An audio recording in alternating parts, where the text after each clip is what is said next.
Okay, red flag laws. What's the deal? Why is everybody so freaked out about these things? Well, whether you're pro-gun or anti-gun, you need to kind of understand some basic principles that has people kind of freaked out about this. And the number one thing is the way it avoids the United States Constitution. Red flag laws are held in a civil court. And the reason they're held in a civil court is because it's not bound by the rules of the Constitution. You don't have the right to be innocent until proven guilty. You don't have the right of representation. You don't have the right to face your accuser. And you don't have the right to any sort of due process. It's a direct opposite. You're actually going to be guilty until you're found innocent. You're going to have your assets seized, whether they're yours or anybody else's. Anything in your house is now the property of the government, the state, the city, what have you. And, some people say, well, it's no big deal. You just wait 15 days. You prove that you were freaking right and that there's nothing wrong with you. And then you get your stuff back.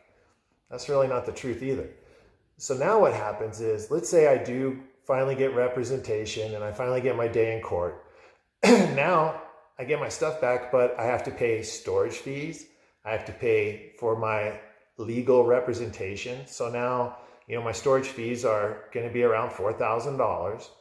My lawyer, I don't know, $15,000 to $25,000. So there could be a situation where I'm into this $29,000 and I've never done anything wrong. That's kind of scary. So why would they have a rule like this? Why are they trying to do that? Well, I just want you to think about what happens if you're a poor guy and they seize your stuff. There's no way you'll ever in your life get your guns back.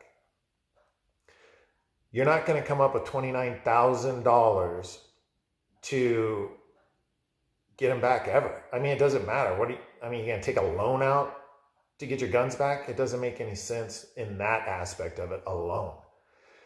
Why are they trying to skirt the Constitution to do this?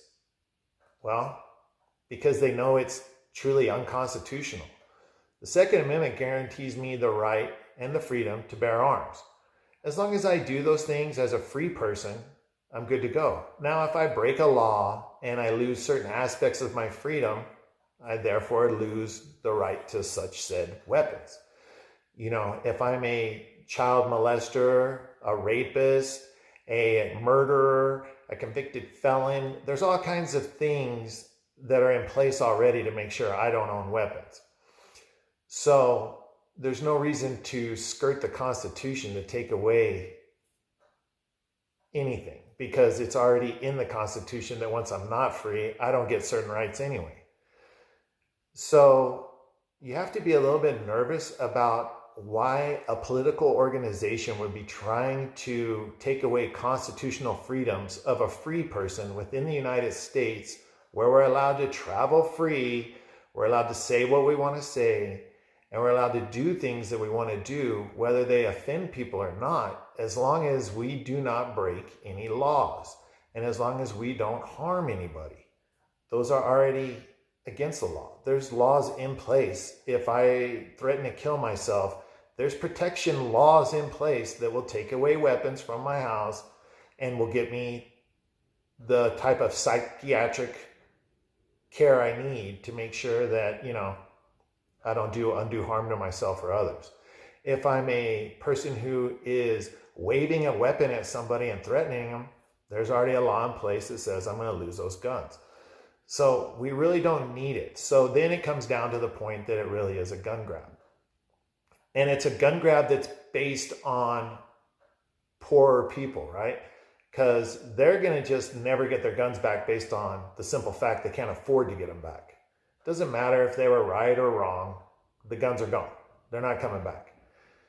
The next thing you got to think about is your law enforcement. So these poor men and women who have sworn to uphold the Constitution are being forced to go against the Constitution and do an illegal gun grab for the political means of a few people who are backed by huge money from anti-gunners.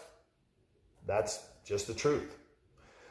So we're going to risk our law enforcement lives so that a few political people can get paid more money from super PACs. For what reason? I don't understand the gist of why you would want to do that to your law enforcement. And then let's look at cases of where the law enforcement does come to someone's house and seize their weapons. Generally what happens is they wait till an opportune moment, which makes sense. I'm not going to come at 5 o'clock in the afternoon. They show up, midnight. They don't knock on the door. They kick the door in. Me, sleeping in my bed with my children in the rooms next to me, think someone's here to harm me. I obviously, as guaranteed by the Constitution, go to defend myself. And then I'm basically suicided by police officers because I just popped around the corner with a handgun. And God forbid I actually shoot one of them. That's almost a 100% death penalty. They're going to kill you. You just got to be weary of anybody that's trying to pass a law that doesn't want you to be represented by a lawyer, who doesn't want you to have due process, who doesn't want you to be able to face your accuser prior to you being found guilty. They're going to come and take your stuff, and then you're going to have to fight your way out of it. That's just not how we were made. That's not what this is about. If we were going to do all this, we might as well go back to being under British rule again and letting the British decide what we do, and taxation, and that we're not allowed to represent ourselves because we are a colony and not a country, and we could go on and on and on. So whether you're pro-gun or anti-gun, you really need to ask yourself, are you pro-America or anti-America? And then in that situation, if you find yourself saying you're anti-American, you should just leave. I mean, there's no reason to try and destroy a perfectly wonderful republic because you are scared at home or because you want to have some type of authority in your life to impose others to do as you want. That's just not what we're about.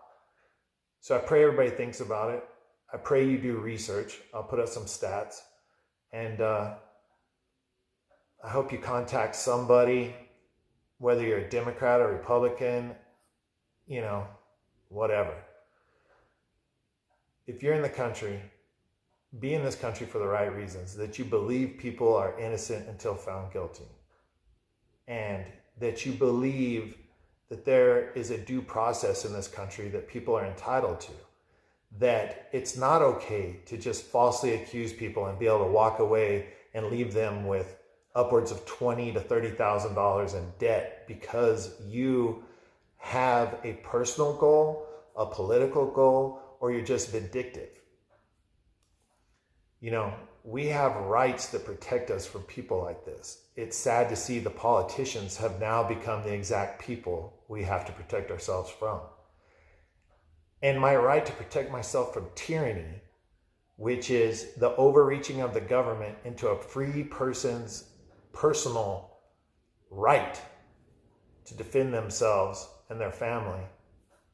I mean, you're enforcing a tyrannical movement, which is exactly what the Second Amendment is about, is that those people are entitled to defend themselves from tyranny. So I'm forcing both sides of it so that I can prove guns are bad. I'm going to make law enforcement be tyrannical. And when you try and defend yourself from tyranny, I'm going to call you a criminal. That's a scary thing that they're trying to pull. I hope that you understand it's not about mass shootings. It's not about suicide prevention. I wish it was. I really do. I wish it was common sense stuff where everybody could look at it and go, yeah, that makes sense, right? It's just not what it does. It's very political. It's very sad to see that it has actually gone forward almost all the time in some crazy liberal state, and regardless of what the people want, regardless of what the people say, politicians aren't supposed to just do what they're paid for. So the richest guy doesn't get to decide the rules of the country, right? The poorest person is entitled to the exact same protections as the richest. Now, he may not get as good of a lawyer, but he is still innocent. until he's proven guilty. That's a basic God-given right. So whenever you have a law that's trying to take some of that stuff away, you have to wonder, what slippery slope are we really fixing to face? Are we really about to just give up the Constitution? Are we really going to be a nation of people that are defenseless, that have no rules anymore, that they're completely under a political organization's thumb about everything? Whether you're a Democrat or Republican, you still love your country. You still want to be free. You still have the right to defend yourself. And you have the right to face an accuser in a criminal court, not a civil court, a criminal court, where you are guaranteed constitutional protection. That's why they want to avoid the Constitution, so that you don't have your rights. And right now, it's just based on gun owners and, our little niche. But it's going to come after something you love and you care about. And God forbid your family gets hurt because someone falsely accused you. God forbid you die trying to defend your family from what you think is aggression. And God forbid we lose the entire country so that a few people can become wealthier. I hope you reflect. I hope you do research. I hope you come up with your own decision. Don't fall within a political line or a policy laid down by a certain political party. Be your own person, make your own decision, do your own research, and no matter what side you stand on, you're always going to stand on the side of this country. That's my hope. That's my prayers. I pray for my law enforcement. I hope that they are not forced to try and take away constitutional rights. I pray for people, and I pray that those of you that can make a difference do make a difference. Everybody needs to reach out to their legislator. Everybody needs to make phone calls, emails, mails, show up, and put up. If you don't do that, they're going to take away your rights. Are we going to be the United States of America, or are we going to be something else? A socialist republic where the government decides everything for you. They decide when you eat, how you eat, where you can go, where you can't go, when it's okay for you to do this, when it's okay for you not to do that. Are we going to be in lines where we get vodka at night? I mean, it seems crazy, but 10 years ago, if I said they were coming after your constitutional rights, you would have said I was crazy then too. I don't know. Reflect on your own, make your own decision. I just know that no matter where you're at, you have the right to be free. You have the right to free speech. You have the right to defend yourself. And you have the right to have your day in court prior to being found guilty. God bless you guys. I hope you let it soak in. Let this thing marinate on you, because it's pretty damn serious. I ain't losing shit. That's all I gotta say.